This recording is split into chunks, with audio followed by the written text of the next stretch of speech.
so convicted, so alive in the conviction of that. And so Dr. King's letters from the Birmingham jail was a response to the white clergy of Birmingham at that time, telling Dr. King that he had no business being there. And he had no business because he was an outsider. He was considered an agitator.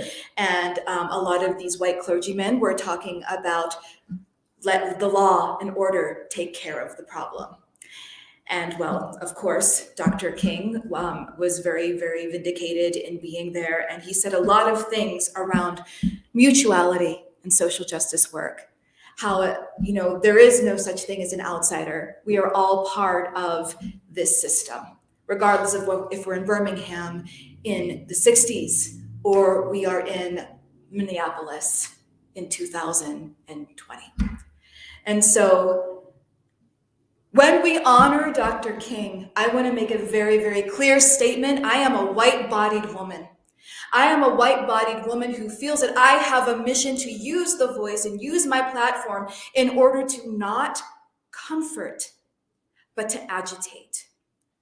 And that is what I want to do. And when we talk about Dr. King today, we cannot not say the name of Elijah McClain, Breonna Taylor, George Floyd, Ahmaud Arbery, Sandra Bland, Tamir Rice, Philando Castile, Eric Garner, Michael Brown, or Freddie Gray, because these are the people that are still living under the yoke of a system that Dr. King was writing about in 1963.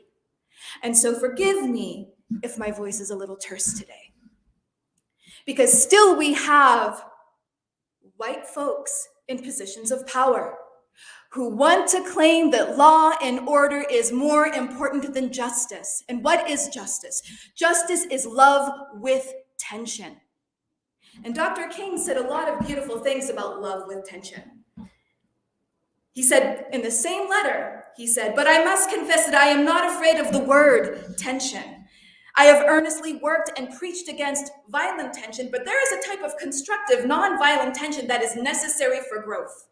And just as Socrates felt that it was necessary to create a tension in the mind of the individuals that could rise them from the bondage of myths and half-truths to the unfettered realm of creative analysis and objective appraisal, we must see the need of having non-violent gadflies to create the kind of tension in society that will help men rise to the dark depths of prejudice and from the dark depths of prejudice and racism to the majestic heights of understanding and brotherhood.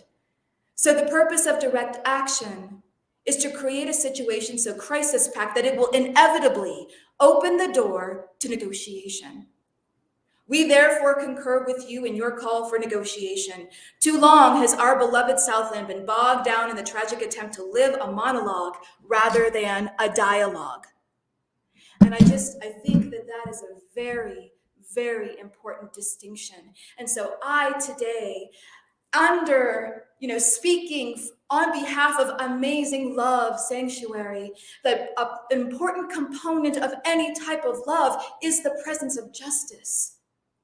And that's going to look different depending on who we are and what our situations are in life. But we all have the ability to either make a choice to lean in to the good tension or to stay back. And so I know a couple of weeks ago, Rev Sam and a lot of other interfaith ministers with Amazing Love Sanctuary and Fellowship, they came together and talked about making a statement against white Christian nationalism. And it was very wonderful to see that statement against white Christian nationalism because, and Dr. King says this as well, too often those voices aren't loud enough. They don't rise to meet and or maybe drown out the other very active voices that want to just talk about law and order instead of justice. And so in order to really honor the memory of Dr. King, I want to bring all that I am into this moment and really think about the ways in which I can do more. I can do more, how I can use my voice, how I can use my platform, how I can use my resources in a way that is about love with justice, and justice being love with tension. And so I just want to take a moment and breathe and feel my body.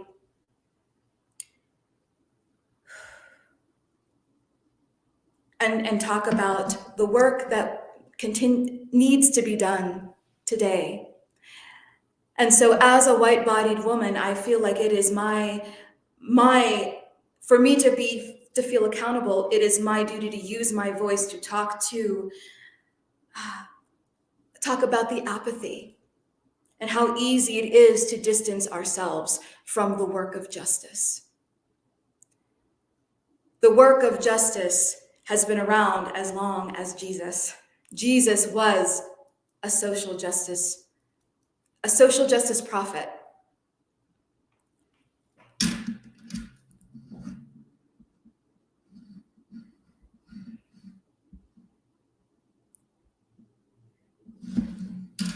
How does one determine when a law is just or unjust? A just law is a man-made code that squares with the moral law or the law of God. An unjust law is a code that is out of harmony with moral law. Any law that uplifts human personality is just. Any law that degrades human personality is unjust. All segregation statutes are unjust because segregation distorts the soul and damages the personality. It gives the segregator a false sense of superiority and the segregated a false sense of inferiority. And to use the words of Martin Buber, the great Jewish philosopher, segregation substitutes an I-it relationship for the I-thou and ends up relegating persons to the status of things.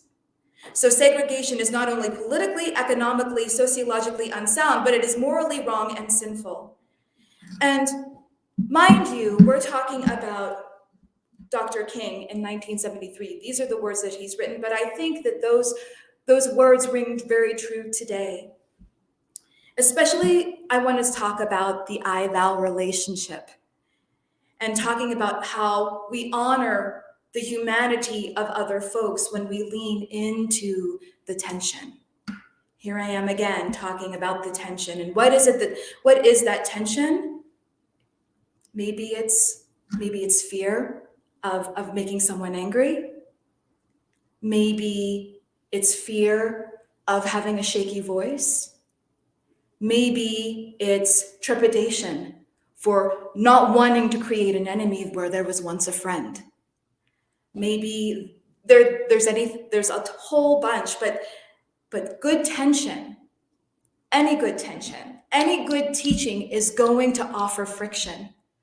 And thou, Martin Buber's I, thou, and I love the fact that Dr. King talks about Martin Buber, is all about honoring the messiness of that, honoring the messiness of the good tension, of asking the questions, of being curious.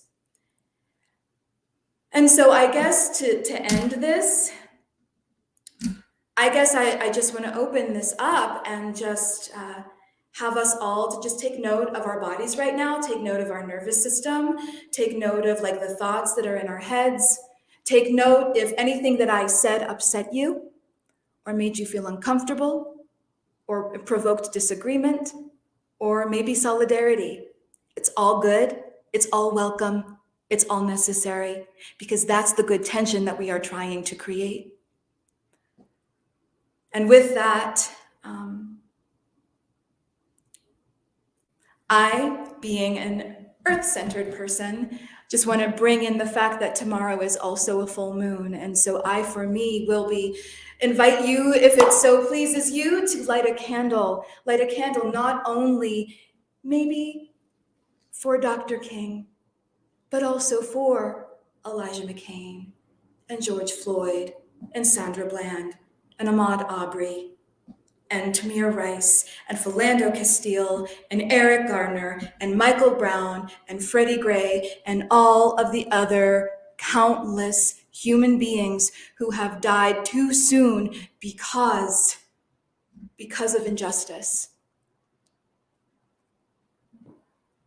And maybe light a candle and as a way to honor the good tension, as a way to promote deep, rich, honest, messy, necessary dialogue.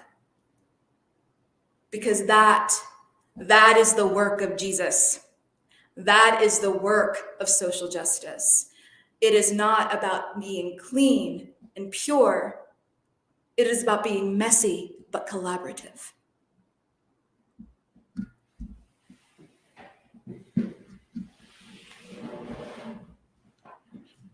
Thank you, Jenna. I was thinking about just my own response.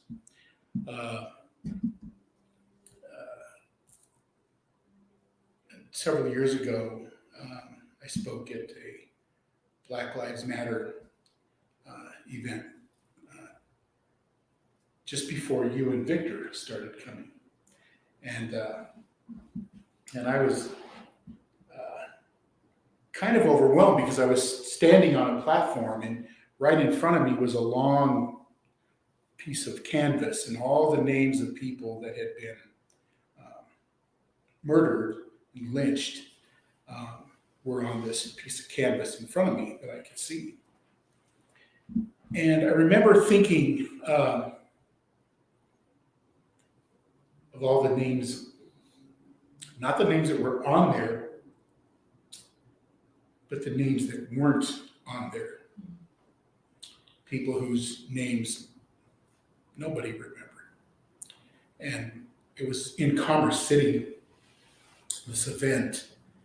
And I remember thinking of the number of Mexican Americans or Mexican migrants that had been killed and lynched, and nobody knows their names. And so I was kind of overwhelmed with that.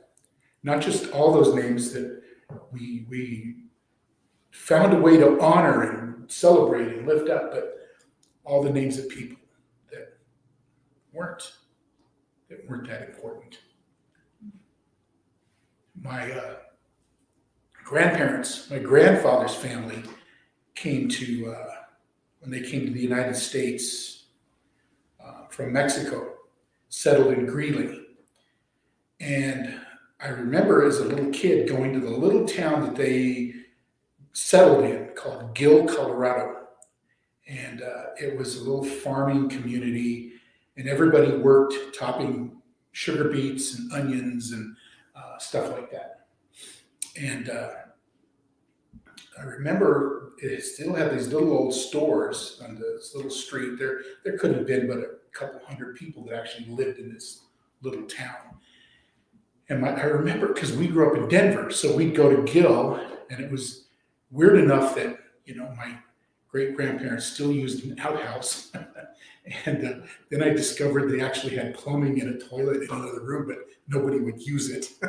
And but there was this, we'd go to the grocery store, this little store, and we'd go through the alley and into the back door. We didn't go in the front door, which I thought was odd. I was just a little kid. And then there was a drinking fountain outside of the little store. And it had a sign that I thought was weird because we didn't grow up thinking ourselves of this way. It said, no Mexicans and no dogs. And so we would just go drink, and, it was the 60s still. I was a little kid. And we would go drink from the hose on the side of the building, not the drinking fountain. And my grandparents, my grandfather and uncles and aunts on that side, just did that automatically. They didn't even think twice about it. And I just thought it was strange. And but it overwhelmed me to read this and think of all those things. It reminded me of the words of Victor's words right after that, literally right after that. to remind us of goodness and the importance of goodness. And the day that I was up here speaking, and you and Victor came in, and Victor interrupted my sermon and reminded me, and I still can't stop talking about that. I was really thinking of myself in terms of taking some pride in the fact that I was a social justice warrior now. And Victor reminded us of the value and the importance of goodness. And we've never forgotten that. So I want to, we do something here, and we just have open hands. We just bring our hands open like this and present ourselves to whatever we give and whatever we receive. And we just extend open hands. And we're going to do that, and I'm going to read a prayer while we do that of Martin Luther King Jr. And I think it fits. Join me. Oh God, we thank you for the fact that you have inspired men and women in all nations and in all cultures. We call you different names such as Allah. Some call you Elohim. Some call you Jehovah. Some call you Brahma. Some call you the unmoved mover. But we know that these are all names for one and the same God. Grant that we will follow you and become so committed to your way and your kingdom that we will be able to establish in our lives and in this world a brother and sisterhood. That we will be able to establish here a kingdom of understanding where men and women will live together as brothers and sisters, and respect the dignity and worth of every human being. In the name and the Spirit of Jesus. Amen.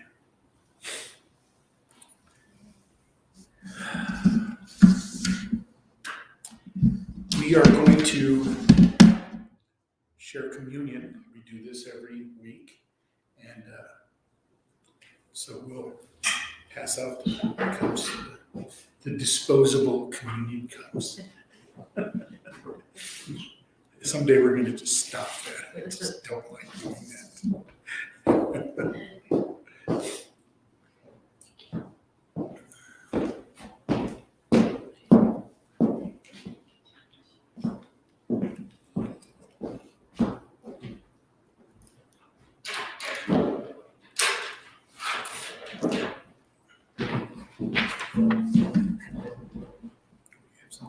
Okay.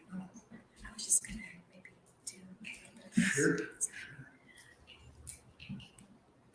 I always give you the bread to start, so I think I'll take the bread. You take the bread? I'll Go take ahead. the bread today. So, to all of us, the communion means something. It's important.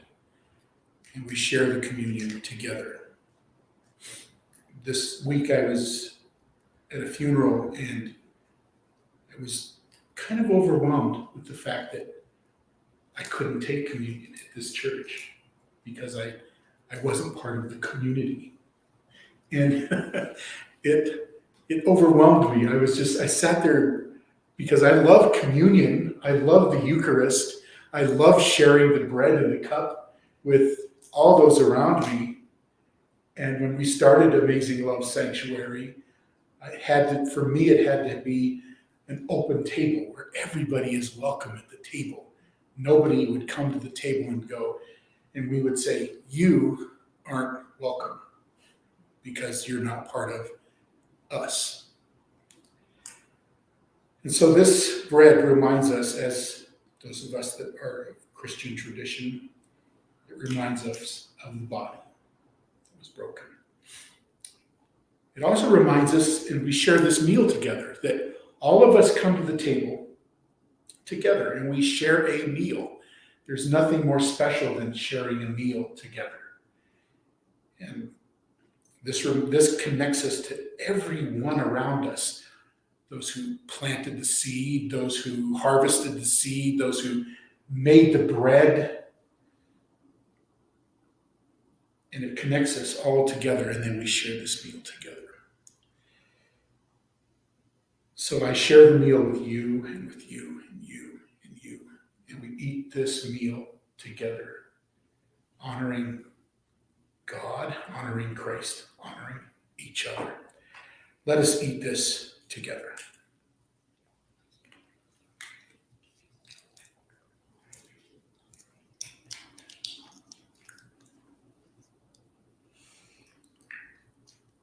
As a non-Christian participating and partaking in communion, it is a way for me to remember the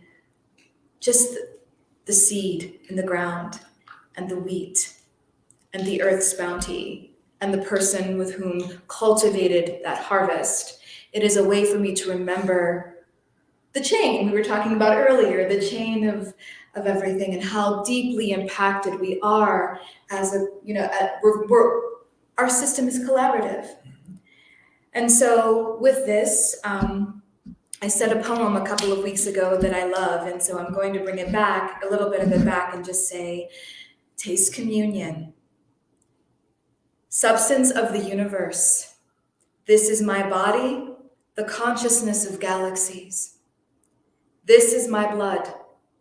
When the living God that is the sky makes elaborate patterns, kiss and the stars show their fiery wings, how can we not dance?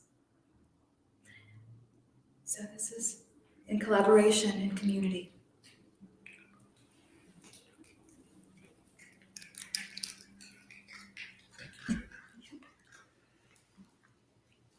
So I want to close with just some thoughts.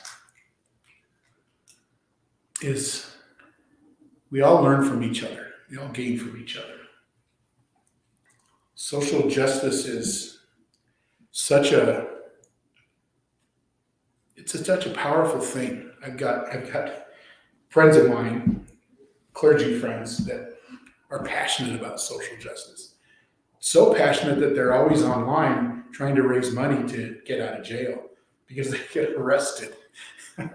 And that's why when Victor brought up goodness, that attracts me a whole lot more, goodness, than jail. But I admire those people that will fight the good fight, will fight the battle, that will fight for the good things, that will fight for honor and for justice and equality. The people that march, the people that are passionate about each day. We need them. Oh, I didn't mean to interrupt you, but I was just going to say maybe even just leaning into hard conversations is a form of social justice. Yeah. And some people are afraid of that. Everybody who follows my social media knows it's very inspirational, and I work very hard at making it inspirational. And when it's not, when I step across the line just a little, I always get called into it. I'm like, that's not you. And I have to catch myself. And I have some very good friends that will say, Reverend Sam, that's not you. And there's a part of it that is, and I love that part. But there's that desire to reach out and touch the community around us and the world around us, and to make it a better place, to touch people and understand each other. Yesterday, 2 days ago, I was here and somebody came in and said, hey, can I look at that library? Because I had the door open, and I said, yeah. And they pulled up a chair and they just sat there and just thumbed through all those books. And they're like, how come these books are here about all kinds of religions? And well, that was the person that's Victor. And so he was passionate about knowing about everybody. You know it better than we do. And that's the passion that I have, is that of knowing each other and understanding each other. So thank you for bringing it to our attention. It's not always the love and light. Mm-mm. Sometimes social justice makes you think. It brings you to tears. It hurts. It stings. But there is love. Mhm. There is love in it. Yeah. It's just love with tension. Yeah. And tension's not bad. That's just my 2 cents. That's your 2 cents, my 2 cents. Thank you for being here. God bless. Yes. So if we don't blow out the candles, I'll forget and burn down the building. Yes.